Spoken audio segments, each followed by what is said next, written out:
అందరికీ నమస్కారం. Big breaking news అనే చెప్పొచ్చు. కేసీఆర్ గారి కుమార్తె ఎమ్మెల్సీ కవిత గారిని ఇప్పుడే అరెస్ట్ చేయడం జరిగింది ఢిల్లీ లిక్కర్ స్కామ్ లో భాగంగా. ఇందులో నేనైతే రాజకీయ కోణంలోనే చూస్తాను. ఎందుకంటే ఈ కేసు ఇప్పటిది కాదు, సంవత్సరం క్రితం నుంచే ఉంది. ఇందులో టీఆర్ఎస్ కి చెందిన ఎమ్మెల్సీ కవిత గారే కాదు, ఆమ్ ఆద్మీ పార్టీ వాళ్ళు, వైసీపీ పార్టీ వాళ్ళు, వైసీపీ నుంచి టీడీపీలోకి రాబోతున్న నాయకులు కూడా ఉన్నారు.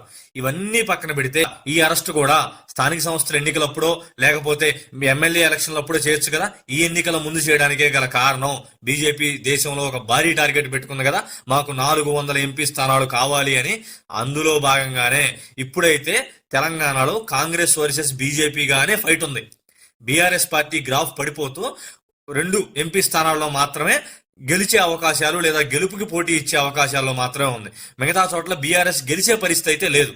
కాబట్టి బీఆర్ఎస్ మద్దతు బీజేపీకి అవసరం. కాబట్టి ఇందులో ఎక్కడెక్కడైతే బీజేపీ అభ్యర్థులు నిలబడ్డారో ఆయా స్థానాల్లో బీఆర్ఎస్ ఉన్నటువంటి ఓట్లని తర్జుమా చేసుకోవడానికి, వాళ్ళ వైపు మార్చుకోవడానికి ఆల్రెడీ బీజేపీ అభ్యర్థులు కొంత బలమైన ఓటు బ్యాంక్ ఉన్న చోట టీఆర్ఎస్ పార్టీ బలహీనమైన అభ్యర్థులనే దించింది.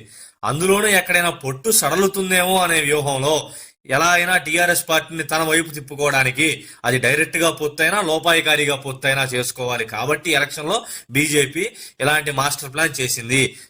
స్టేట్ కి బీజేపీ వ్యూహాలు మారతాయి. కాబట్టి ఇప్పుడు టీఆర్ఎస్ పార్టీకి 2 ఆప్షన్లు ఉన్నాయి. డైరెక్ట్ గా బీజేపీతో పొత్తు పెట్టుకోవడమా, లేకపోతే ఇండైరెక్ట్ గా లోపాయికారిగా బీజేపీకి ఎలక్షన్ లో మద్దతు ఇచ్చి బీజేపీ అభ్యర్థుల్ని గెలిపించడమా.